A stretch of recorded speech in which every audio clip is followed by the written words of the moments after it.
بسم اللہ الرحمن الرحیم۔ آج 17 جنوری ہے اور کل جیسا کہ آپ کو پتہ ہے کہ شیخ رشید احمد صاحب کو انسداد دہشت گردی کی عدالت میں 9 مئی کے اس کیس میں گرفتار کیا گیا جس کیس میں وہ اور میں براہ راست FIR میں نامزد نہیں تھے اور ہمارا ضمنیوں میں نام تھا، اور میری ضمانت لے لی جاتی اور شیخ رشید احمد صاحب کو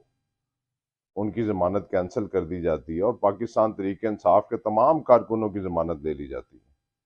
100 سوا 100 کے لگ بھگ جتنے کارکن تھے، لیکن ایک شیخ رشید احمد صاحب کی ضمانت اس لیے کینسل کی جاتی ہے کہ میری سمجھ سے بالا تر ہے۔ حالانکہ اس واقعے سے شیخ رشید احمد صاحب کا کوئی تعلق واسطہ نہیں، اور نہ ہی 9 مئی کو شیخ رشید احمد صاحب راول پنڈی میں کسی جگہ پہ موجود تھے۔ بہرحال ہمیں عدلیہ پہ یقین ہے، عدلیہ انصاف فراہم کرے گی۔ آج شیخ رشید احمد صاحب کو جسمانی ریمانڈ پہ پیش کیا جا رہا ہے۔ دکھ اس بات کا ہے کہ آج میں آپ سے اس لیے تفصیلی بات کر رہا ہوں کہ 10 اپریل 2022 کو جب پاکستان تحریک انصاف کی حکومت ختم ہوئی تو سب سے پہلے ریزائن قومی اسمبلی سے میں اور شیخ رشید احمد صاحب نے دیا۔ ہم اس وقت لوٹے نہیں بنے جو اپنے آپ کو پیدائشی یہ کہتے تھے کہ ہمارا جماعت کے ساتھ تعلق ہے، وہ سب سے پہلے انہوں نے لوٹے بنے اور عمران خان کی حکومت ختم ہوئی۔ اور 10 اپریل 2022 کے بعد جو ظلم و ستم میرے خاندان کے اوپر ہوا، مئی کے مہینے میں مجھے گرفتار کیا جاتا ہے اور میں 15 دن اٹک جیل میں گزارتا ہوں۔ اس کے بعد فروری کے مہینے میں شیخ رشید احمد صاحب کو گرفتار کیا جاتا ہے اور سخت سردی میں شیخ رشید احمد صاحب راول پنڈی کی عدالتوں میں، مری کی عدالتوں میں دھکے کھاتے ہیں، ان کو سیڑھیوں سے دھکے دیے جاتے ہیں، لیکن وہ اف تک نہیں کہتے، 20 دن کی جیل کاٹ کر باعزت باہر آ جاتے ہیں۔ پھر وہ 40 دن کا چلہ کاٹا جاتا ہے، اور ان 6-7 مہینوں کے اندر پورے راول پنڈی میں جو ظلم و ستم میرے خاندان کے اوپر ہوا، میرا گھر، میرے بھائیوں کا گھر توڑ دیا گیا، میری والدہ اس عرصے کے اندر وفات پا جاتی ہے، میں 6 مہینے تک اپنی ماں کا چہرہ نہیں دیکھ سکتا، اور جس طریقے سے مجھے جنازے میں شرکت کی اجازت ملی اور تدفین کی اجازت نہیں ملی، میں نے اف تک نہیں کیا۔ میرا آبائی گھر جو میرے دادا دادی کا گھر تھا، اس کو 3 دفعہ توڑا جاتا ہے، لال حویلی پر قبضہ کر لیا جاتا ہے۔ لال حویلی 1.5 مہینے جب سے ہم نے اس کو پبلک سیکریٹریٹ بنایا کبھی بند نہیں ہوئی، 1.5 مہینے اس کو پولیس کے ہینڈ اوور کر دیا جاتا ہے کہ پولیس کا اس پر قبضہ ہو جاتا ہے، ہمیں ہائی کورٹ سے ریلیف ملتا ہے۔ میرا گجرالہ میرا بھائی کا گھر توڑ دیا جاتا ہے، میں اف نہیں کرتا۔ چھانگا مانگا میں میرے والد صاحب کا گھر توڑ دیا جاتا ہے، میں اف تک نہیں کرتا۔ لاہور میں میرے پھوپھیوں کے گھر توڑ دیے جاتے ہیں، میں اف تک نہیں کرتا۔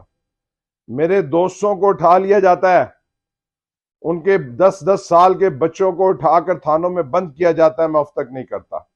ان کی حاملہ بیویوں کو اٹھا لیا جاتا ہے، میں اف تک نہیں کرتا۔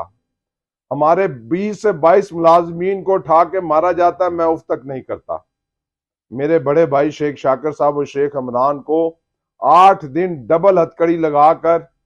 4 پائیوں کے ساتھ باندھا جاتا ہے، لیکن میں اف تک نہیں کرتا۔ اور آج میں راول پنڈی کی عوام سے کہنا چاہتا ہوں کہ 72 سال کی اس عمر میں جس طریقے سے رات کو راول پنڈی کے مختلف تھانوں میں شیخ رشید کو گھسیٹا گیا ہے،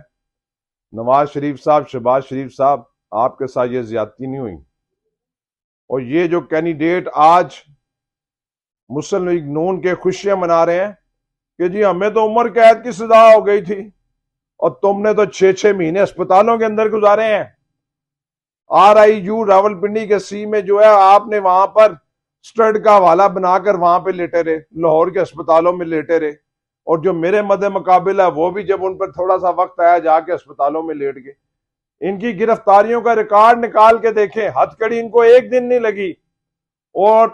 اب کہتے ہیں جی ہمیں عمر قید کی سزا ہو گئی تھی، یہ ہو گیا تھا، وہ ہو گیا تھا۔ اور تم نے کوئی راول پنڈی کے لیے کام کیا تھا؟ آپ پر ایفیڈرین کا الزام تھا، دوسرے پہ قبضہ مافیا، لینڈ مافیا کا الزام تھا۔ بہرحال میں یہ کہنا چاہتا ہوں کہ شیخ رشید احمد صاحب کے ساتھ کل میری آخری ملاقات، کل ساری رات انہوں نے ان کو ایک تھانے سے دوسرے تھانے، دوسرے تھانے سے تیسرے تھانے، اور ظلم کی انتہا ہے، ظلم کی انتہا ہے کہ ایک 72 سال کے شخص کو حوالات میں بند کر کے فرش پہ لٹایا گیا اور سردی کے اس پیر میں اس کے پاس ہیٹر نہیں تھا، پھر بھی وہ آف نہیں کرتا. وہ ایک ہی بات کہتا ہے کہ میں مر جاؤں گا لیکن ایل نے 56 اور 57 سے اپنے کاغذات نامزدگی واپس نہیں لوں گا. ہماری لڑائی صرف مسلم لیگ نون سے ہے.